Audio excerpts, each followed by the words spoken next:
जब हम बजट की बात करते हैं तो चैप्टर का हमारा जो नाम है वो है बजट या लोक वित्त। क्या क्या कह सकते हैं इसको? हम लोक वित्त कह सकते हैं, इसको हम राजकोषीय नीति कह सकते हैं। ठीक है, राजकोषीय नीति या फिस्कल पॉलिसी, और इसी का भाग होता है बजट। तो जो बजट है हमारा, वास्तव में ये बूजट शब्द से निकला हुआ है। बजट शब्द की उत्पत्ति बूजट से हुई है, और बूजट एक फ्रेंच शब्द है जिसका मतलब होता है चमड़े का थैला। बूजट शब्द का मतलब है चमड़े का थैला। इस चमड़े के थैले में सरकार अपनी आय व्यय से संबंधित जो पेपर पार्लियामेंट में रखती है उसको बजट कहा जाता है। तो इसी फ्रेंच वर्ड बूजट से बजट निकल के आया, और विश्व स्तर पर इसको फ्रांस में सबसे पहले इंट्रोड्यूस किया गया था। ठीक है, लेकिन इस समय पेपरलेस बजट आ रहा है भारत में, डिजिटल बजट आ रहा है, तो समय के साथ अब उसका मतलब भी चेंज होता जा रहा है। और इसकी शुरुआत भारत में कोविड से हुई, क्योंकि कोविड में जो वायरस इन्फेक्शन था उसको ध्यान में रखते हुए जो बजट से संबंधित दस्तावेज थे उनको छूने से परहेज करने की वजह से डिजिटल बजट प्रस्तुत किया गया। तो तब से ये परंपरा चली आ रही है, और आज 1 फरवरी 2024 को अंतरिम बजट प्रस्तुत किया गया, और चुनाव के बाद अंतिम बजट प्रस्तुत किया जाएगा, जिसमें इस अंतरिम बजट को भी शामिल कर लिया जाएगा। तो बड़े ही अच्छे इत्तेफाक से आज हमारा चैप्टर भी बजट का ही है। तो चलिए पहले हम बजट को समझते हैं कि ये है क्या। एक सामान्य व्यक्ति को जब तक बजट का स्ट्रक्चर नहीं समझ में आएगा, बजट का मीनिंग नहीं समझ में आएगा, तब तक उसके लिए कोई मतलब नहीं है कि सरकार जो बजट लेकर के आई है इसमें हमारे लिए क्या है। तो इसका हम जो स्ट्रक्चर है उसको समझेंगे, उसके बाद हम देखेंगे कि सरकार ने जो बजट प्रस्तुत किया है उसमें मुख्य बातें क्या है। इससे आप ये समझ पाएंगे कि जो क्वेश्चन आते हैं आपके एग्जाम में वो किस पोर्शन से ज्यादा आते हैं। क्योंकि बजट से एक तो बजट के फाउंडेशन से प्रश्न आएंगे, और दूसरा जो करंट का बजट है यहां से प्रश्न आएंगे, और जो फाउंडेशन है यहाँ के बजट मुख्य परीक्षा में भी आएंगे हमारे जीएस थर्ड पेपर में। तो इन सबको ध्यान में रखते हुए व्यापक तौर पर इस बजट चैप्टर की हम आगे चर्चा करने वाले हैं। जब हम बात बजट की करते हैं तो सामान्यतः ये माना जाता है, यहां लोक वित्त से मतलब क्या है? लोक वित्त से मतलब है पब्लिक फाइनेंस या सरकारी धन या सरकारी आय व्यय का हिसाब किताब। राजकोषीय नीति का मतलब है सरकार की टैक्स संबंधी पॉलिसी, सरकार की सब्सिडी संबंधी नीतियां, सरकार की अन्य वे समस्त नीतियां जिनके माध्यम से सार्वजनिक धन का प्रबंधन किया जाता है, सरकारी धन का एक इंतजाम या प्रबंधन किया जाता है, वो सारी चीजें हमारी किस में आ जाती हैं? राजकोषीय नीति में। और इस राजकोषीय नीति का ही मुख्य भाग है बजट।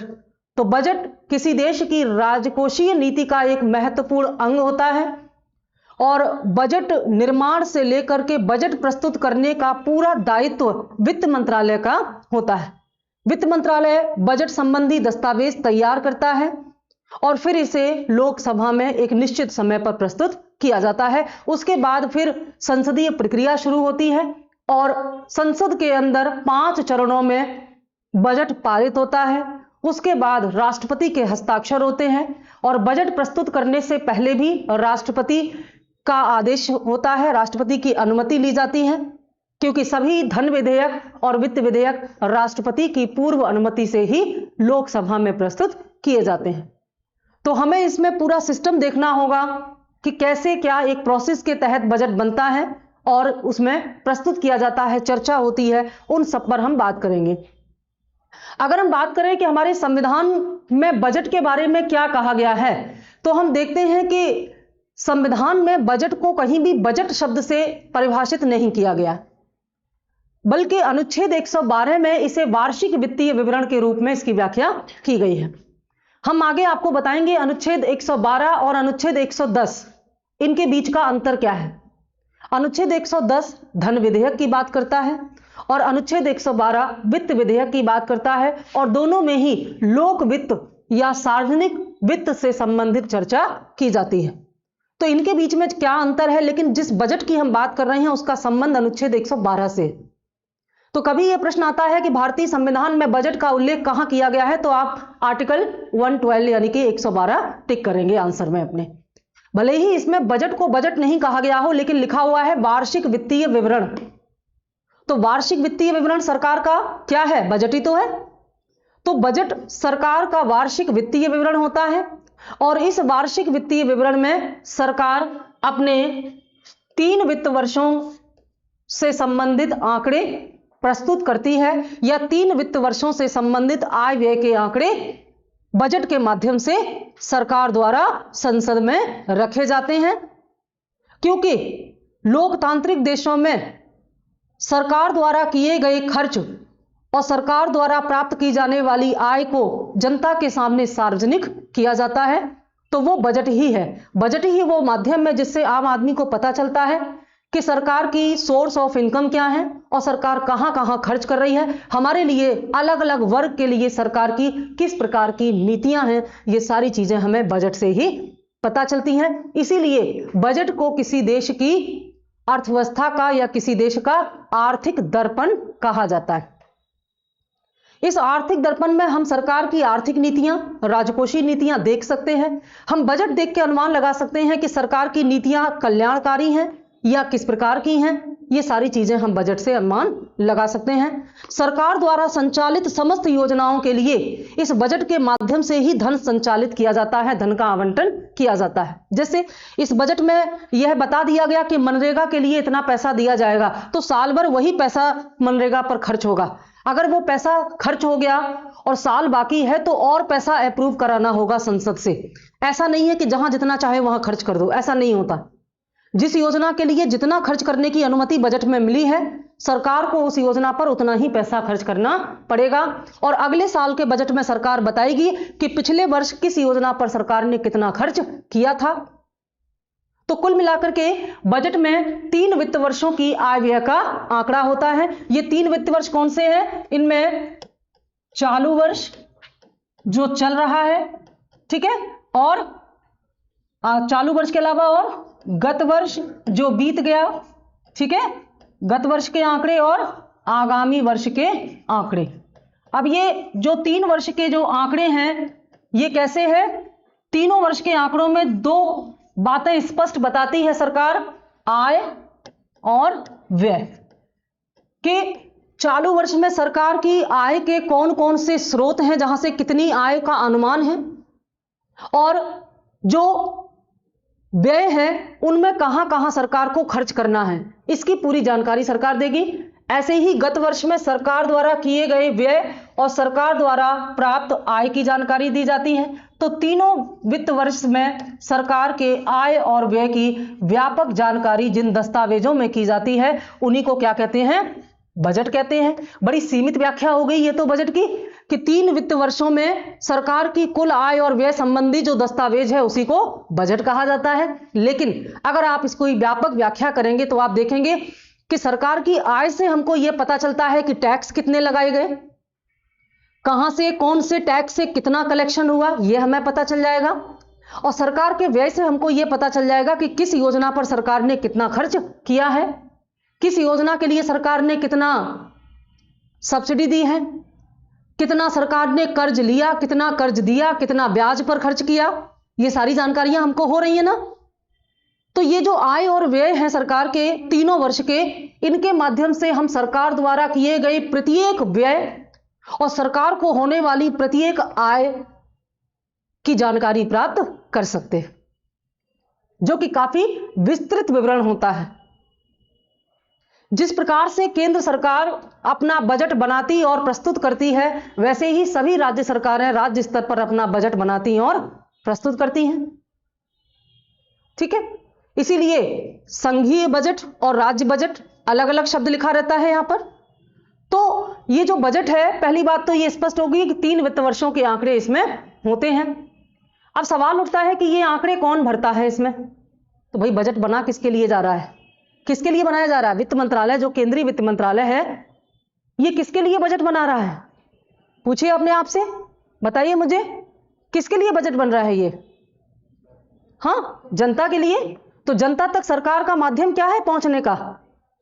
सरकार जनता के लिए अगर खर्च करना चाहेगी तो किसी माध्यम से आएगी ना जनता तक। प्रधानमंत्री सीधे तो आपको पैसे देने आएंगे नहीं, योजना के तहत। और योजनाएं किनके द्वारा संचालित होंगी? विभागों के माध्यम से। तो बजट किसके लिए बन रहा है? विभागों के लिए, डिपार्टमेंट के लिए, है ना।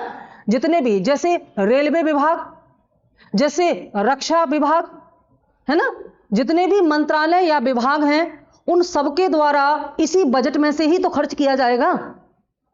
तो इन विभागों या मंत्रालयों की इनकम सरकार की इनकम है और इनके द्वारा किए गए व्यय सरकार के व्यय हैं। तो सभी विभागों द्वारा पूरे 3 वित्त वर्षों के आंकड़े भर करके सरकार को या वित्त मंत्रालय को दे दिए जाते हैं, क्योंकि अलग अलग विभागों को पता है उन्होंने कितना क्या खर्च किया है।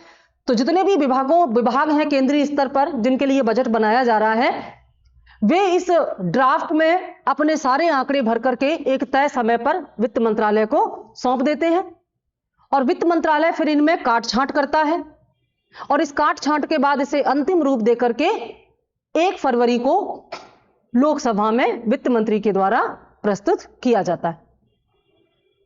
समझ गए? पहले बजट जो है, पहले मतलब 2017-18 से पहले बजट को एंड ऑफ फरवरी में रखा जाता था, लोकसभा में प्रस्तुत किया जाता था, फरवरी के अंतिम कार्य दिवस में। जैसे अगर 28 दिन की फरवरी है और 28वें दिन अगर संडे है तो 27 तारीख को ही प्रस्तुत किया जाता था। लेकिन 2017-18 से इस परंपरा को बदल करके अब 1 जनवरी कर दिया गया और इसके द्वारा अब 1 महीने एक्स्ट्रा मिलता है हमारी संसद को बजट पर चर्चा करने के लिए, क्योंकि बजट का पूरा हो जाना जरूरी है 31 मार्च तक। जो बजट है हमारा, ये जो 1 वर्ष है बजट बनाने के लिए जिसमें बजट लागू होता है, वो 1 वर्ष कब से शुरू होता है? 1 अप्रैल से, और कब समाप्त होता है? 31 मार्च। ठीक है। जैसे अगर हम वर्तमान बजट को उदाहरण लेकर के समझाएं तो इसमें चालू वर्ष क्या हो जाएगा?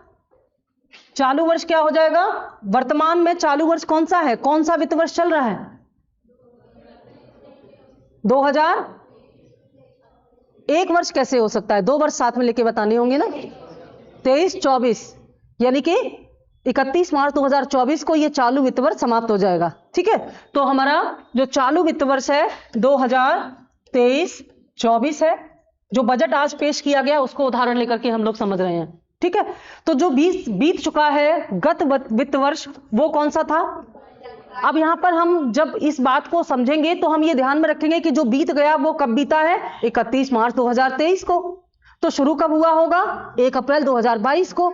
तो हमारा जो गत वित्त वर्ष है वो क्या हुआ?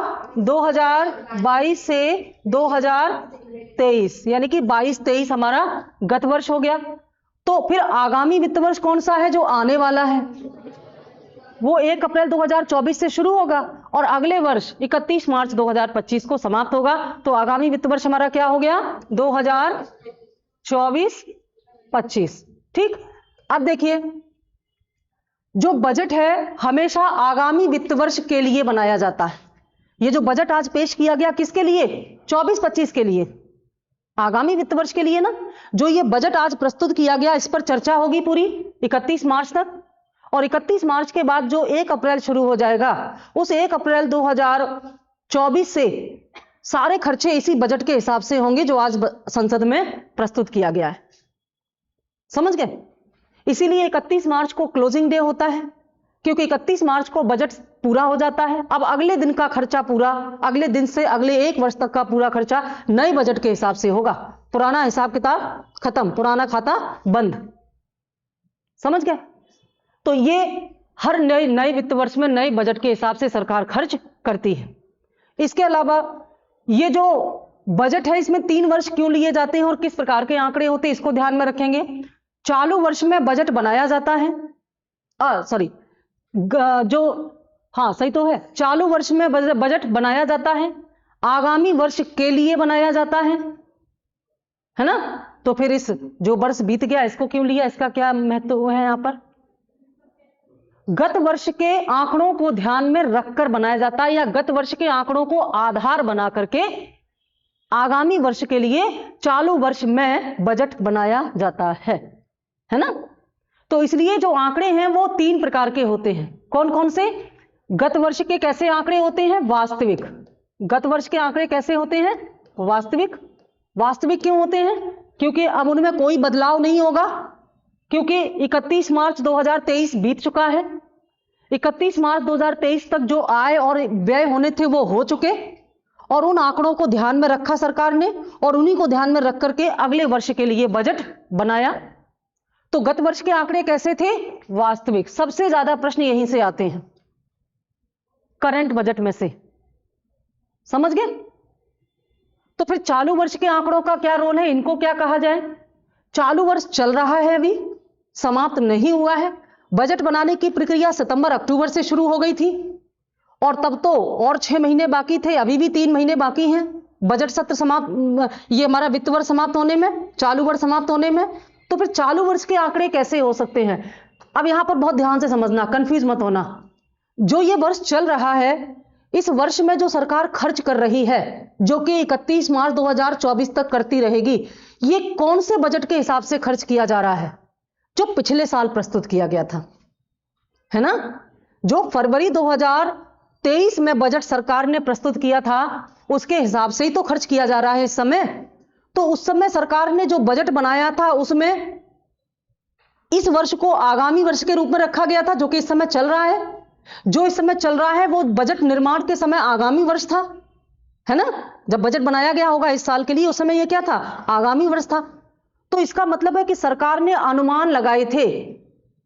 तो चालू वर्ष के जो आंकड़े हैं उनमें क्या है? अनुमानित आंकड़े, अनुमानित आंकड़े।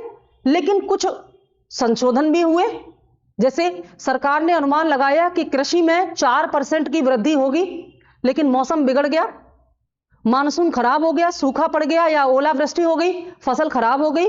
तो सरकार ने कृषि के उत्पादन की जो वृद्धि है वो उसमें परिवर्तन किया। अनुमान लगाया था 4% का, संशोधन करके इसको कर दिया 3%। तो चालू वर्ष के आंकड़े 2 प्रकार के हो गए ना, कौन से? अनुमानित और संशोधित। ध्यान से समझना, चालू वर्ष के बजट के आंकड़े कैसे हो गए? अनुमानित और संशोधित। तो इस बात को हम यहां ध्यान रखेंगे कि ये आंकड़े कैसे होंगे? अनुमानित एवं संशोधित। यानी कि चालू वर्ष के आंकड़े 2 प्रकार के होंगे। ये आंकड़े कौन दे रहा है? विभाग। किसको? वित्त मंत्रालय को। क्यों? क्योंकि विभागों को बताना पड़ेगा कि उन्होंने कितना खर्च किया, कितना उनको दिया गया था, आने वाले साल में कहां से कितना आने की उम्मीद है, और कितना पैसा उनको खर्च करने के लिए सरकार से चाहिए। ये सब उनको बताना पड़ेगा ना। तो यही हिसाब किताब विभाग दे रहे हैं। तो यहां पर विभागों ने बताया कि चालू वर्ष में कितना अनुमान था और संशोधन के बाद कितना परिवर्तन आंकड़ों में किया गया। तो चालू वर्ष के आंकड़े 2 प्रकार के हो गए। यहां तक कोई दिक्कत नहीं किसी को। अब बजट किसके लिए बनाया जा रहा है? अगले वर्ष के लिए। तो अगले वर्ष के लिए तो हम केवल अनुमान ही लगा सकते हैं, अभी से संशोधन तो कर नहीं सकते ना, केवल अनुमान ही तो लगा सकते हैं। क्या अनुमान लगा सकते हैं? 2024-25 में उद्योगों में इतनी इनकम होने का अनुमान है, कृषि में इतनी आमदनी होने का अनुमान है, इतना टैक्स लगाएंगे, इतनी सब्सिडी देंगे। सारे आंकड़े अनुमान ही तो हैं। तो आगामी वित्त वर्ष के आंकड़े कैसे हुए? अनुमानित आंकड़े, अनुमानित आंकड़े। अब देखिए, इसको हम एक साथ कैसे कहेंगे? बजट चालू वित्त वर्ष के अनुमानित एवं संशोधित आंकड़ों, गत वर्ष के वास्तविक आंकड़ों और आगामी वर्ष के अनुमानित आय व्यय के आंकड़ों का एक विस्तृत दस्तावेज होता है। अब बजट की परिभाषा कंप्लीट हुई, बात समझ में आ गई? इसको हम क्या कहते हैं? बजट कहते हैं। अब हुआ ना कितना व्यापक। हर एक विभाग 3-3 वर्षों के आंकड़े देगा। ये वाले आंकड़े विभाग ही देगा। विभाग खुद बताएगा कि उसकी इनकम कितनी हो सकती है अगले साल में, और उसे खर्च करने के लिए कुल कितने पैसे की जरूरत है। तभी तो सरकार संसद के माध्यम से उनको पैसे देगी। विभागों की आय सरकारी आय, विभागों के खर्चे सरकारी खर्चे, है ना? तो इस प्रकार से सरकारी आय और व्यय विभागों द्वारा किए गए आय और व्यय के ही परिणाम है, और इन्हीं को बजट के माध्यम से जनता के सामने रखा जाता है। तो बजट एक बहुत ही बड़ी बात होती है, और जब बजट प्रस्तुत होता है तो पूरे देश के साथ साथ हमारे पड़ोसी देशों की निगाहें भी देश के बजट पर लगी रहती हैं। अब मन में सवाल उठ रहा होगा कि पड़ोसियों को क्या मतलब? हम अपना बजट कैसा भी बनाएं, मतलब है हमारे बजट में अगर सरकार रक्षा विभाग पर ज्यादा खर्च करेगी, रक्षा बजट बढ़ा दिया जाएगा तो पड़ोसियों को चिंता है ना, अब ये भारत नई बंदूकें खरीद रहा है, नई तोपें खरीद रहा है। क्यों भाई? अपनी आर्मी पर ज्यादा खर्च कर रहा है, क्या युद्ध की तैयारी कर रहा है? नए हथियार खरीद रहा है, क्या पड़ोसियों के लिए खरीद रहा है? तो हमारे पड़ोसी देशों में असुरक्षा की भावना आएगी कि नहीं आएगी? है ना? तो बजट केवल ये मुख्य परीक्षा के प्रश्न है बेटा।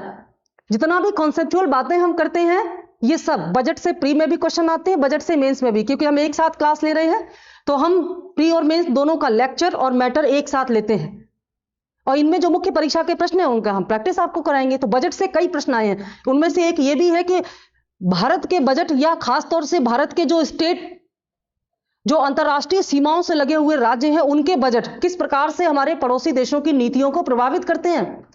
तो निश्चित तौर पर प्रभावित करते हैं, वो भी अपनी रणनीति बनाएंगे। और वही नहीं, हम भी, जब चीन अपने बजट में रक्षा बजट बढ़ा देता है तो भारत की बेचैनी बढ़ जाती है। इस समय अगर मालदीव अपना रक्षा बजट बढ़ा दे तो भारत को थोड़ा चिंता हो जाएगी, और भारत अपना रक्षा बजट बढ़ा दे तो मालदीव को चिंता हो जाएगी, क्योंकि मालदीव के साथ भारत के तनाव चल रहे हैं। हालांकि मालदीव तो मुट्ठी भर देश है, सब लोग हमारे हिंदुस्तानी अगर मालदीव पर खड़े हो जाएंगे तो डूब जाएगा, वैसे ही डूबने वाला है, इतना वजन सही नहीं पाएगा। कभी कभी भीड़ का फायदा भी होता है ना। एक बार एक आर्मी ऑफिसर ने, रिटायर्ड आर्मी ऑफिसर ने पाकिस्तान को चेतावनी देते हुए कहा कि हमें ज्यादा चुनौती ना दो, हमें तो तोपों की जरूरत ही नहीं, हम भारतीय एक साथ फूंक मारेंगे तो मुड़ जाओगे।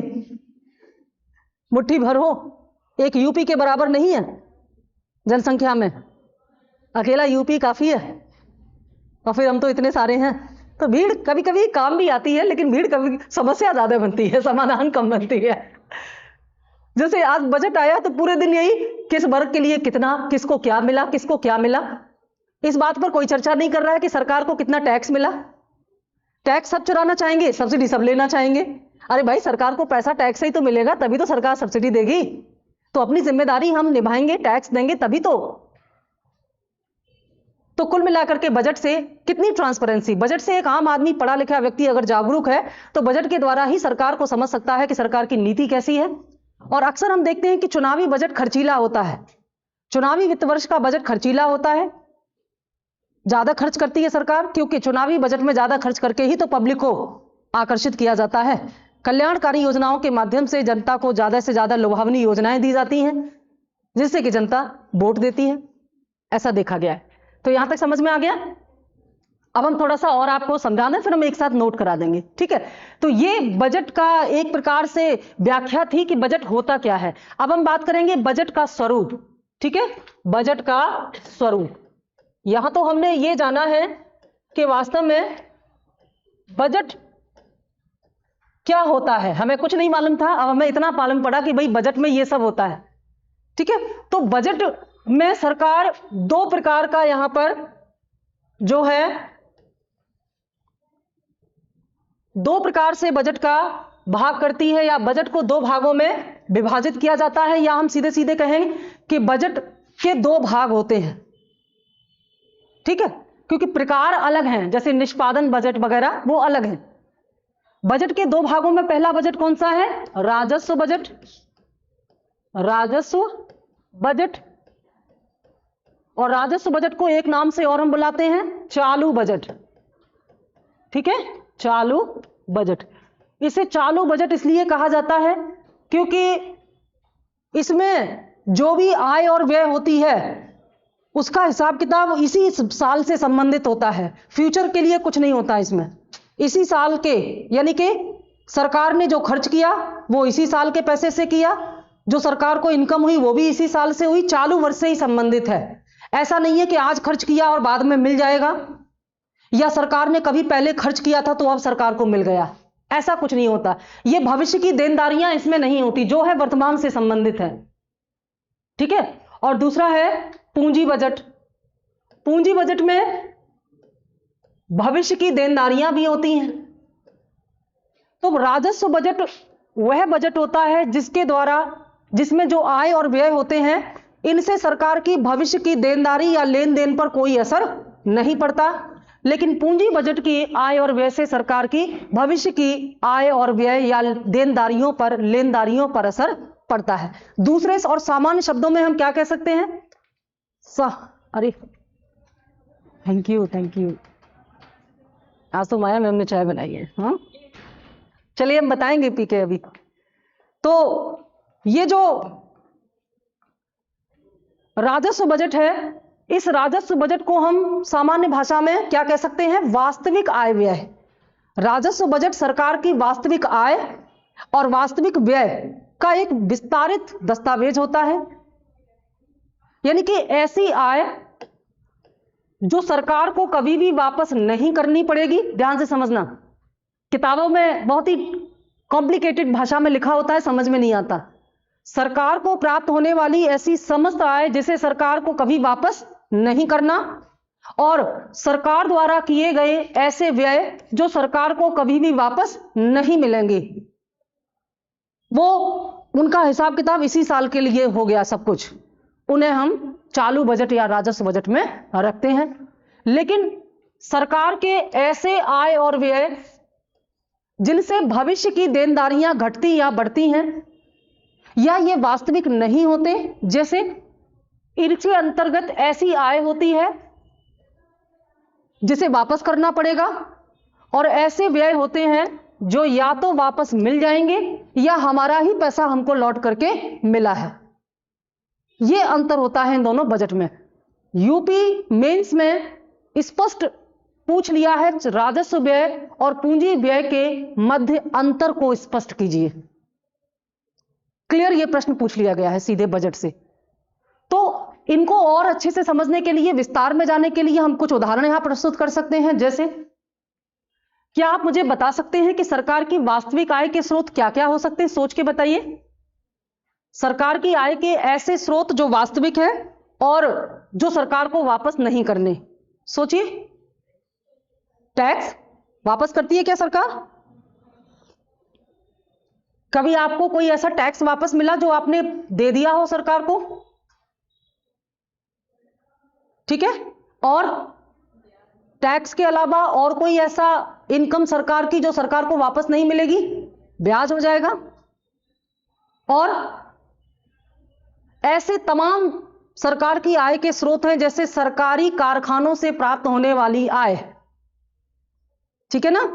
सरकार को ब्याज के रूप में प्राप्त होने वाली आय, सरकार के जो लाभांश हैं, जो सरकारी शेयर हैं, उन पर जो उनके लाभ हैं वो, इसके अलावा सरकार को प्राप्त होने वाले अनुदान, ग्रांट, क्योंकि अनुदान कभी वापस नहीं किए जाते किंतु ऋण वापस किए जाते हैं। तो ऋण पूंजी खाते में शामिल किए जाएंगे और अनुदान राजस्व खाते में। समझ गए? तो हम इसको दो भागों में बांट सकते हैं। हम इसको दो भागों में बांट सकते हैं। कौन कौन से? आय को हम दो भागों में बांट सकते हैं। एक तो करों से होने वाली आय है ना, और दूसरी कर भिन्न आय।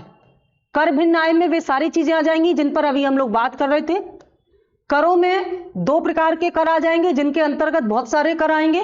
पहला प्रत्यक्ष कर है ना, प्रत्यक्ष कर, और दूसरा अप्रत्यक्ष कर।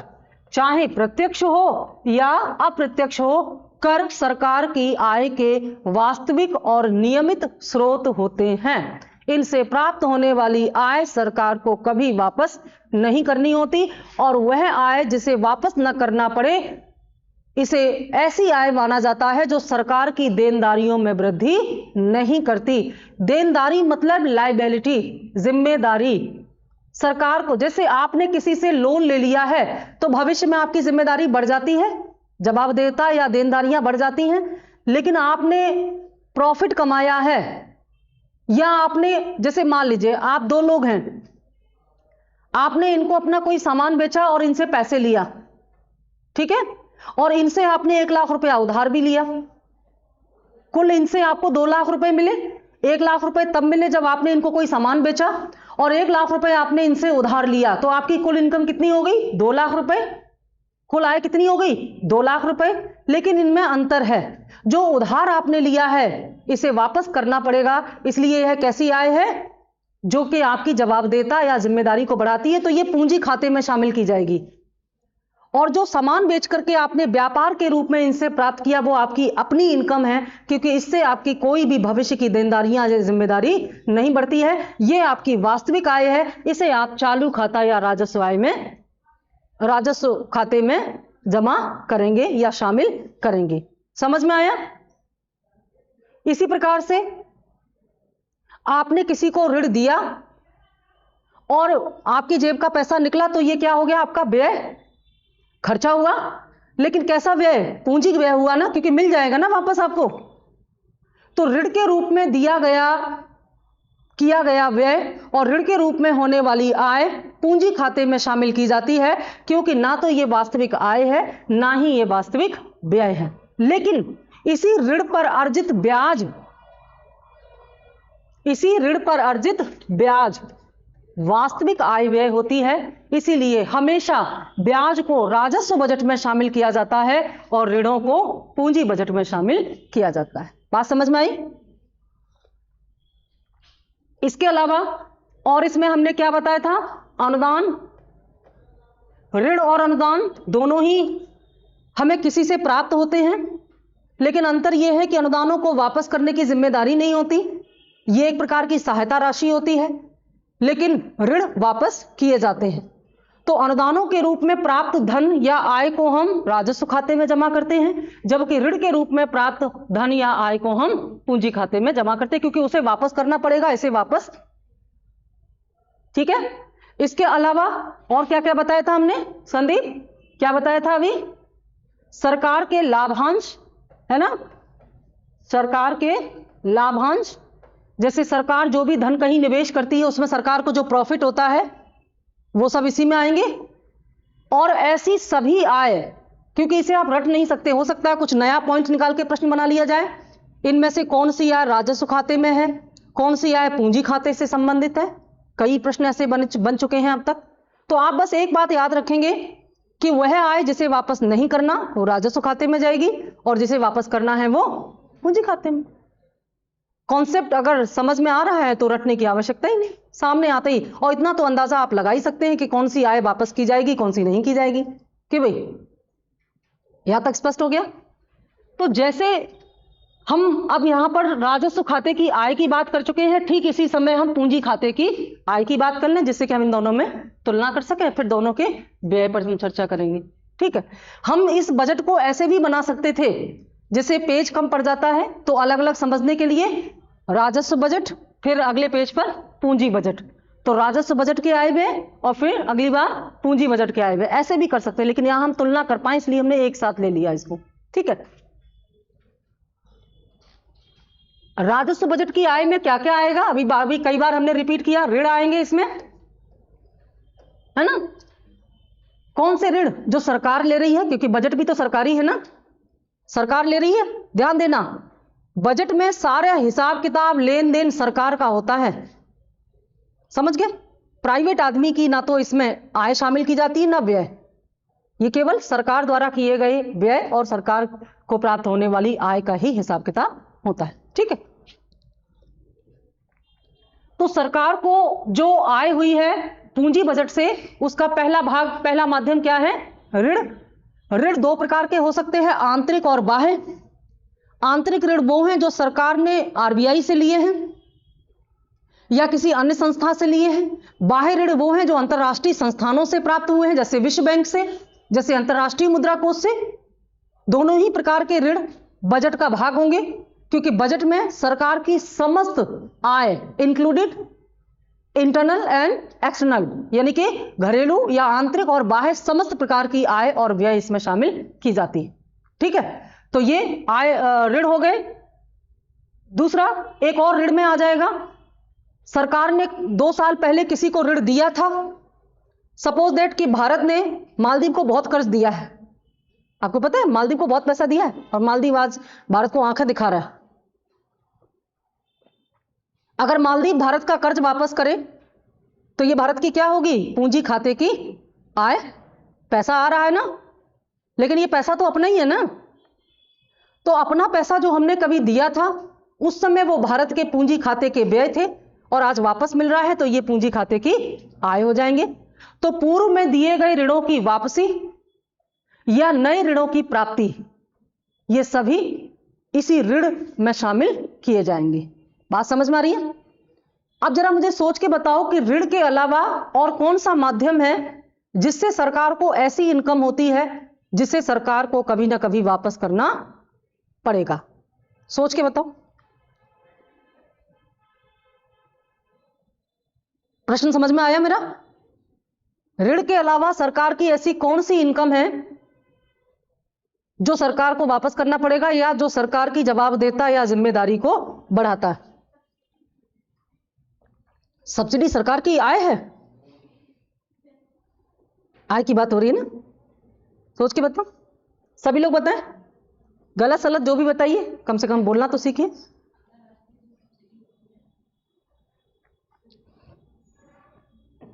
अंतरराष्ट्रीय सब्सिडी कौन देगा? भारत को। भारत को कौन सब्सिडी देगा अंतरराष्ट्रीय स्तर पर? सब्सिडी देश की सरकार देश के लोगों को देती है ना, है ना? और क्या इनकम हो सकती है? अब ये याद दिलाएंगे तो याद आ जाएगी। चलो याद दिलाते हैं। हमने और आपने बहुत सारा पैसा अपनी सरकारी योजनाओं में लगा रखा है और हर महीने हम उनमें भरते रहते हैं। ये पैसा किसके पास जा रहा है? सरकार के पास ना। जैसे सुकन्या समृद्धि योजना, अब तक 10 साल से पैसे भर रहे हैं, कहां जा रहे हैं? सरकार के पास जा रहे हैं, बैंकों के, क्योंकि सरकारी योजनाएं हैं। ध्यान देना, बैंक में जमा किया गया धन अलग है, सरकारी योजनाओं में जमा किया गया धन अलग है। आपने बैंक में जो आरडी और एफडी में जमा किया है, यह पैसा बैंक के पास रहेगा, लेकिन आपने सुकन्या समृद्धि योजना में जो धन जमा किया है, यह सरकार का पैसा है, सरकार के पास जा रहा है, जनता का पैसा। अरे सुनिए तो, इसीलिए तो वास्तविक नहीं है। हाँ, यही तो असली खेल है, आपको याद नहीं आया तो। सुकन्या समृद्धि खाता हो गया, और जोर से बोला करिए। एलआईसी, एलआईसी सरकारी है, सरकारी योजना है। एलआईसी कि बीमा कंपनी की योजना है, जैसे सरकारी बैंक की योजना वैसे सरकारी बीमा कंपनी की योजना। तो वो तो आप एलआईसी कंपनी है ना, लाइफ इंश्योरेंस कॉर्पोरेशन है ना, उसमें दे रहे हो, क्योंकि उसमें सरकार का हिस्सा ज्यादा है, वहां तो व्यापार हो रहा है, वहां सरकार कोई यहाँ पर रहम नहीं कर रही है।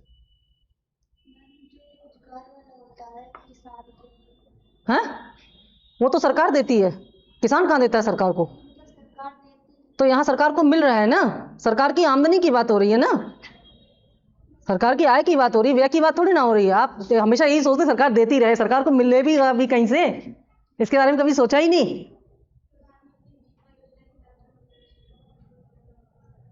10-15 रुपए जो करते हो सालाना सरकारी योजनाओं में सुकन्या समृद्धि खाता आ गया, राष्ट्रीय पेंशन योजना आ गई, राष्ट्रीय पेंशन योजना, नेशनल पेंशन स्कीम, एनपीएस, पैसे जमा करते हो, है ना। और क्या आ गया? जो सरकारी कर्मचारी अपना फंड कटवाते हैं हर महीने। अच्छा, सरकारी कर्मचारी का फंड कटता है ना हर महीने, क्या बोलते हैं उसको? GPF, general provident fund. है आपकी फैमिली में कोई गवर्नमेंट जॉब में? किसी भी डिपार्टमेंट में होंगे, जीपीएफ जरूर कटता होगा, है ना। तो ये जो कट रहा है, ये पैसा जा कहां रहा है? वो जिस डिपार्टमेंट में जॉब करते हैं उस डिपार्टमेंट के माध्यम से ये पैसा सरकार के पास जा रहा है। ठीक है, तो जीपीएफ में जमा धन, जीपीएफ, पीपीएफ और ईपीएफ, 3 फंड होते हैं। इन तीनों फंड को क्या कहते हैं? प्रोविडेंट फंड, भविष्य निधि। प्रोविडेंट फंड ऐसे फंड होते हैं जो जनता के योगदान से बनाए जाते हैं। यह जनता का धन है और इन तीनों का स्वरूप अलग अलग है। जीपीएफ सरकारी कर्मचारियों का, EPF employ provident fund private कर्मचारियों का। ऐसे प्राइवेट संगठन जिनमें श्रमिकों की संख्या 20 से ज्यादा है, 20 या उससे ज्यादा है, वो ईपीएफ की सुविधा अपने श्रमिकों को उपलब्ध कराते हैं।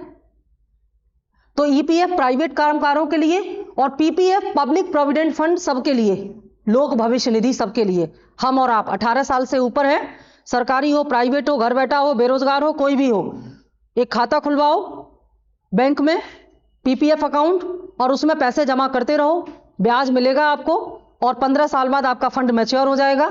तो इन पर जो आप पैसे जमा कर रहे हो तीनों फंड में, ये पैसे किसके पास जा रहे हैं? सरकार के पास। किसका पैसा है? जनता का। सरकार इसको वापस करेगी, वापस करेगी ना। ये सब जनता का पैसा है, तो ये क्या है? लोक लेखा निधि। क्या है ये सब? लोक लेखा निधि। तो लोक लेखा निधि के माध्यम से या लोक लेखा प्राप्तियां जनता के पैसे जो कि सरकार के पास किसी न किसी योजना के माध्यम से आए हुए हैं, ये सब सरकार की लोक लेखा प्राप्तियां हैं जिन्हें सरकार एक ना एक दिन वापस करेगी। तो जब सरकार को मिल रहा है आपसे तो सरकार की इनकम है, लेकिन वास्तविक नहीं, लौटानी पड़ेगी, इसलिए पूंजी खाते की आय है। और जब सरकार लौटाएगी, किसी का 15 साल, इस महीने साल कंप्लीट हो जाएगा, किसी का अगले साल कंप्लीट हो जाएगा, तो अलग अलग समय के हिसाब से सरकार सबका पैसा लौटाएगी। तो जब सरकार इसको लौटाएगी तो क्या हो जाएगा, ये पूंजी खाते के व्यय। समझ गए? तो यहां पर अगला पॉइंट हम क्या नोट कर देंगे, लोक लेखा प्राप्तियां। लोक लेखा प्राप्तियां, लोक लेखा प्राप्तियों का मतलब है जनता से प्राप्त धन जो कि किसी न किसी योजना के तहत जनता ने सरकारी योजनाओं में जमा किया है, जिनमें प्रोविडेंट फंड आते हैं, जिनमें सरकारी योजनाएं आती हैं। बात समझ में आई? एक और माध्यम है पूंजी खाते की आय का। पूंजी खाते की आय का सरकार के एक और माध्यम है जिसके थ्रू पूंजी खाते की आय सरकार के पास आती है। कुछ याद आ रहा है? कुछ भी नहीं आ रहा है याद? विनिवेश, करेक्ट। विनिवेश से प्राप्त आय, विनिवेश मतलब डिसइन्वेस्टमेंट। ये क्या होता है भाई? जब किसी सरकारी संपत्ति को बेचा जाता है और सरकारी संपत्ति की बिक्री से सरकार को जो इनकम होती है वह क्या है, विनिवेश से प्राप्त आय। जैसे सरकार ने अभी कुछ समय पहले एयर इंडिया को बेचा, टाटा ने खरीदा, तो टाटा ने सरकार को पैसा दिया, तो ये इनकम है सरकार की। लेकिन कैसी इनकम? पूंजी खाते की। आप कहेंगे क्यों? क्योंकि ये जनता का पैसा है ना, ये जनता का पैसा जो कि पहले उस एयर इंडिया में निवेश किया गया था, आज उसको बेच करके वापस लिया गया है, तो ये जनता का धन है और सरकार की जिम्मेदारी है कि इस पैसे को नियमानुसार खर्च करें। नियम क्या है आगे बताएंगे। विनिवेश से प्राप्त होने वाली आय का 75% हिस्सा कल्याणकारी कार्यों में खर्च करना पड़ता है और 25% हिस्सा जो है वो किसी न किसी सरकारी कंपनी में जो कि घाटे में चल रही हो उसके पुनरुद्धार के लिए खर्च करना पड़ता है। तो ये जो पैसा है विनिवेश से प्राप्त आय से लेकर के बाकी सभी स्रोत, लोक ऋण, लोक लेखा प्राप्तियां और विनिवेश से प्राप्त आय, ये पूरा का पूरा जो पैसा है ये सरकार की ऐसी इनकम है जो कि वास्तविक नहीं है। या तो सरकार का ही पैसा है जो उसको मिल गया है, या यह पैसा बाद में सरकार को देना पड़ेगा वापस, या ये जनता का पैसा है जो वापस करना पड़ेगा। समझ गए? अगर हम इन दोनों की तुलना करें तो साफ अंतर पता चलता है, क्योंकि ये प्रश्न में पूछा गया है अंतर क्या है। अंतर साफ पता चलता है, ये वो इनकम है जो सरकार को कभी नहीं लौटानी, ये वो इनकम है जो सरकार को वापस करनी पड़ेगी। देश की आर्थिक स्थिति का अंदाजा कौन वाली इनकम से लगाया जा सकता है? उससे। किसी देश की आर्थिक तरक्की का अंदाजा राजस्व खाते की आय से हम लगा सकते हैं। पूंजी खाते की बढ़ती हुई आय इस बात का संकेत है कि भविष्य में सरकार की देनदारियां बढ़ने वाली हैं। अगर इस वर्ष सरकार की पूंजी खाते की आय बढ़ी तो निश्चित तौर पर अगले साल या जिस साल सरकार इनको लौटाने वाली है उस साल सरकार के बजट के घाटे बढ़ जाएंगे। लेकिन राजस्व खाते की आय की वृद्धि वास्तविक प्रगति और समृद्धि का प्रतीक होता है। जैसे अगर टैक्स से ज्यादा इनकम मिल रही है, इसका मतलब है कि व्यापार ज्यादा हो रहा है तो जीएसटी ज्यादा मिल रहा है, लोगों की इनकम बढ़ रही है इसलिए इनकम टैक्स ज्यादा मिल रहा है, कंपनियां अच्छा व्यापार कर रही हैं इसलिए निगम कर बढ़ रहा है। ठीक है? और यहां पर सरकार को ब्याज ज्यादा मिल रहा है, सरकार को लाभांश ज्यादा मिल रहे हैं, क्योंकि ये वो पैसा है जो देश की तरक्की में काम आएगा। समझ गए? अंतर साफ समझ में आ गया? कोई डाउट नहीं है। तो दूसरा हिस्सा भी हम थोड़ा समझ लेते हैं, फिर सीधे सीधे हम इसको नोट करा देंगे। इसको हटा दें। अब देखिए, जितना हिस्सा आप समझ चुके हैं हम उसको इस तरह लिख सकते हैं, जैसे राजस्व बजट। ठीक है?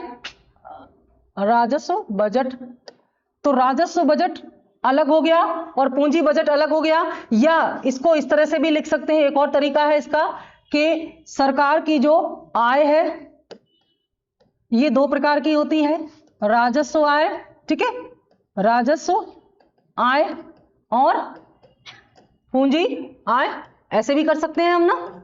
बात वही है ना, राजस्व आय एवं पूंजी आय। और यहां पर हम लिख सकते हैं सरकार के व्यय, ये भी दो प्रकार के होते हैं, राजस्व व्यय, पूंजी व्यय, पूंजी व्यय और राजस्व व्यय। बात वही होगी, चाहे ऐसे समझिए चाहे वैसे समझिए। अभी हमने ये वाली बात समझ ली है, दोनों प्रकार की आय पर चर्चा कर ली है, इनके बीच का अंतर भी हम समझ गए हैं। अब हम इस पर अगर बात करें तो हम इसको कह सकते हैं कि ये क्या है, इसके लिए ज्यादा जगह चाहिए तो अगला पेज ले लेंगे यहां पर। तो हम बात करेंगे अब व्यय की, क्योंकि आय की बात हम कर चुके हैं। तो सरकार के व्यय के भी दो हिस्से यहां पर, राजस्व व्यय और पूंजी व्यय। इनमें भी वही अंतर है जो कि आय में था। क्या अंतर है? राजस्व व्यय वास्तविक होते हैं और पूंजी व्यय वास्तविक नहीं होते। राजस्व व्यय का बढ़ना इस बात का संकेत है कि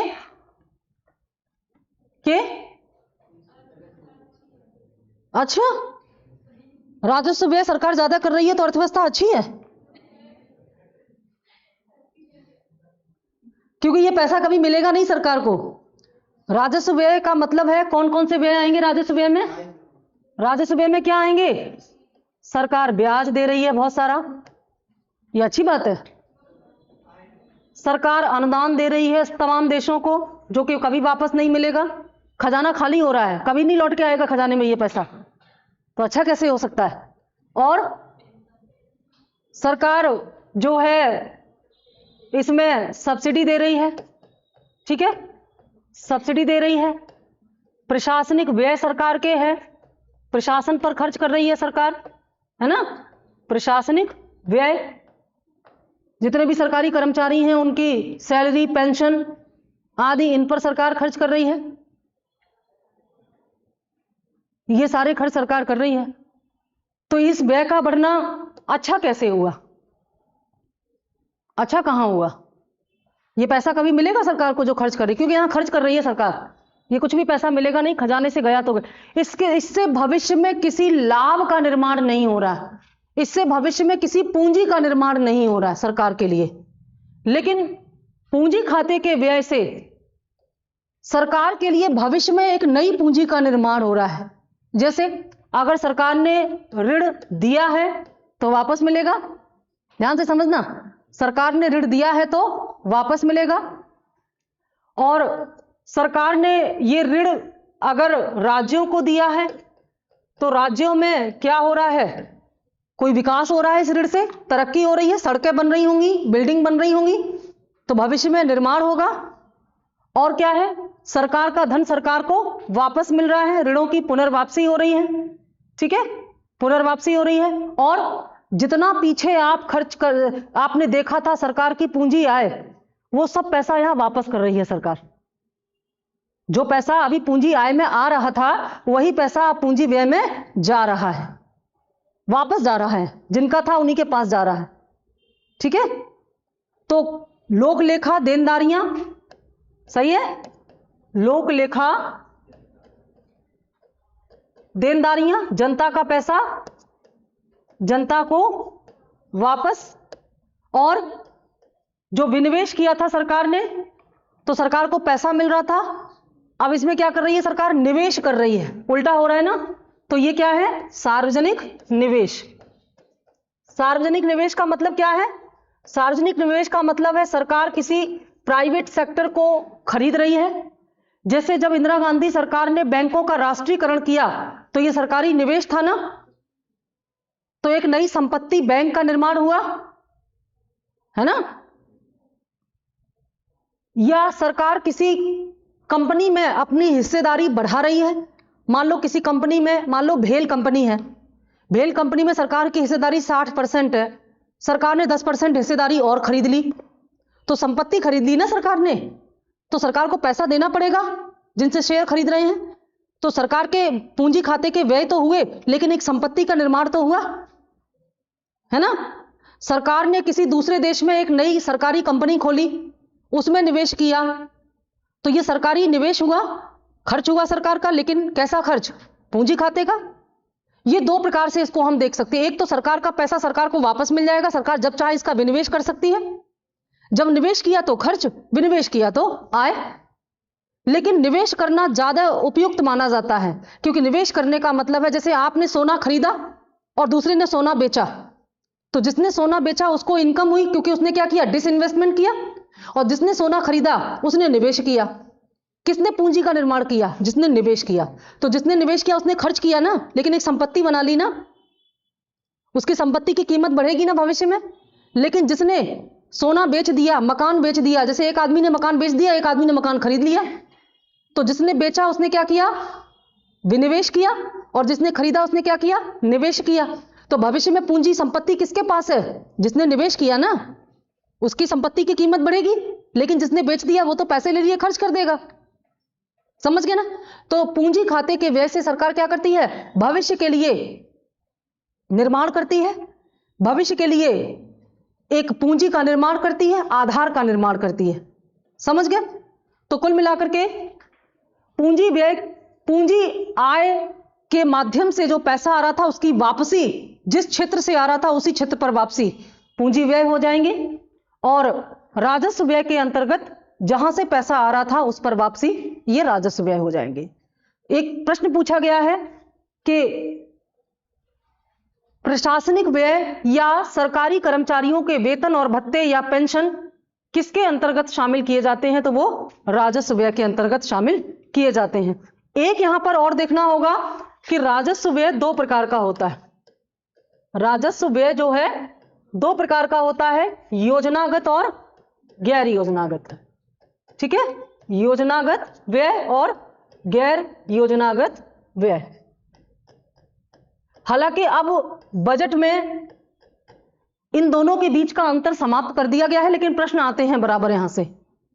तो इनके बीच का अंतर क्या है, जैसे सरकार ने एक योजना चलाई,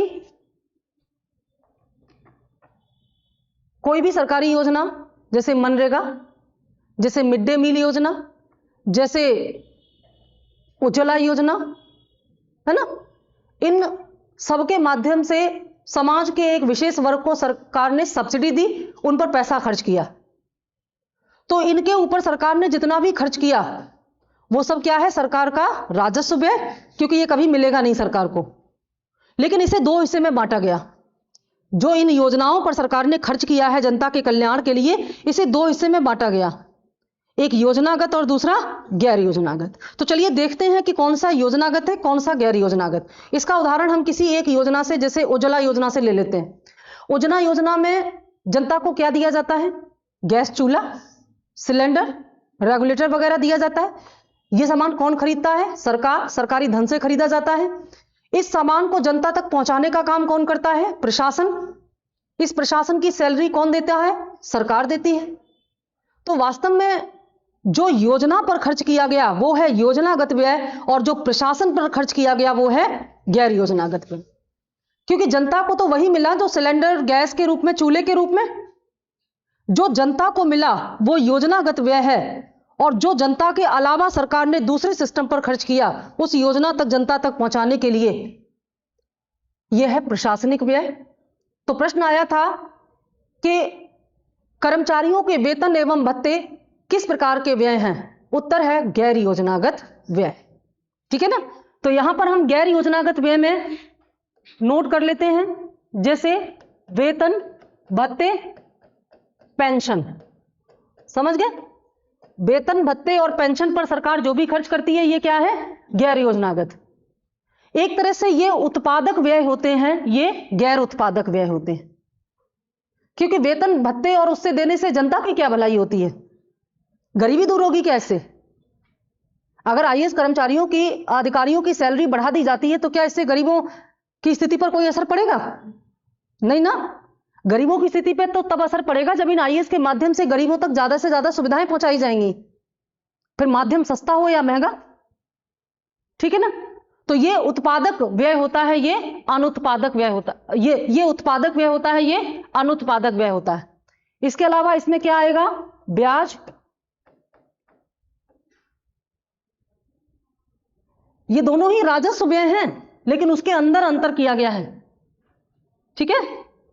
और इसमें क्या आ जाएगा, और इसमें आ जाएगा रक्षा व्यय, रक्षा व्यय। ये बड़ा आश्चर्य कर देने वाली बात है। रक्षा व्यय, देश की रक्षा पर, सुरक्षा पर सरकार जो भी खर्च करती है यह अनुत्पादक व्यय है। इससे किसी प्रकार का उत्पादन या देश की तरक्की नहीं होती। यह केवल सुरक्षा पर किया जा रहा है, सिक्योरिटी पर, क्योंकि खतरा है हमें तमाम स्तर पर, इसलिए यह खर्च किया जा रहा है। यानी कि सरकार डिफेंस पर, आर्मी पर, फोर्सेस पर जो भी खर्च कर रही है यह सब गैर योजनागत व्यय है, क्योंकि इनसे गरीबों की स्थिति में कोई बदलाव नहीं आ रहा है, देश की तरक्की नहीं हो रही, देश की सुरक्षा हो रही है। जबकि इसमें जो खर्च किया जा रहा है उससे देश की तरक्की हो रही है। जैसे सड़कें बन रही हैं, देश की तरक्की हो रही है, लेकिन उन सड़कों की निगरानी करने के लिए जो पुलिस फोर्स लगी है उसको जो तनख्वाह दी जा रही है वो तरक्की नहीं है। तो पुलिस फोर्स को जो तनख्वाह दी जा रही है वो गैर योजनागत व्यय है, और सड़क निर्माण पर जो खर्च किया जा रहा है वो योजनागत व्यय है। जनता को क्या मिल रहा है? सड़क।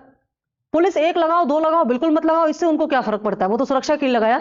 नक्सली एरिया में जहां सड़कें बनती हैं फोर्स लगाई जाती है कि नहीं? एक्स्ट्रा फोर्स लगाई जाती है, डिस्ट्रॉय ना कर दें इसको। समझ गया? स्कूल में शिक्षा पर जो खर्च किया जा रहा है, स्कूल में शिक्षा पर जो खर्च किया जा रहा है, बच्चों के मिड डे मील पर जो खर्च किया जा रहा है, बच्चों की यूनिफॉर्म और किताबों पर जो खर्च किया जा रहा है, ये सब क्या है? योजनागत व्यय। ये सब क्या है? योजनागत व्यय। लेकिन शिक्षा मंत्रालय पर जो खर्च किया जा रहा है ये क्या है? गैर योजनागत व्यय। शिक्षक किस में आएगा? योजनागत में। शिक्षक की सैलरी किस में आएगी? योजनागत या गैर योजनागत? योजनागत, क्योंकि शिक्षक टीचर ही नहीं होगा तो पढ़ाएगा कौन? मनरेगा के मजदूरों को जो सैलरी मिल रही है ये क्या है? योजनागत, गैर योजनागत? योजनागत। लेकिन जो अधिकारी उसका ऑब्जर्वेशन कर रहे हैं उनको जो तनख्वाह मिल रही है वो गैर योजना, क्योंकि उद्देश्य तो यही है कि रोजगार दें। तो रोजगार मिला आदमी को, उसको पैसे दिए तो योजनागत हुआ ना। योजना तो यही है कि लोगों को रोजगार मिले, योजना तो यही है कि बच्चे शिक्षित बने। तो बच्चे दीवारों से पढ़ेंगे क्या? टीचर ही तो पढ़ाएगा। तो टीचर का खर्चा भी तो योजनागत व्यय में आएगा। योजनाओं के दो भाग होते हैं, आर्थिक व्यय और प्रशासनिक व्यय। आर्थिक व्यय योजनागत आएंगे और प्रशासनिक व्यय गैर योजनागत आएंगे। बात समझ में आई? तो इस तरह से ये अंतर यहां पर हम कह सकते हैं। यहां पर ये आर्थिक व्यय वो है जो योजना में इस्तेमाल होने वाले संसाधनों पर किया जाता है, जैसे सिलेंडर की लागत, गैस की लागत, चूल्हे की लागत, रेगुलर की लागत, ये सब क्या है? आर्थिक व्यय है। लेकिन इसे जनता तक पहुंचाने के लिए जो तंत्र लगा हुआ है, उसकी सैलरी, भत्ते आदि, ये क्या है? गैर योजनागत, प्रशासनिक।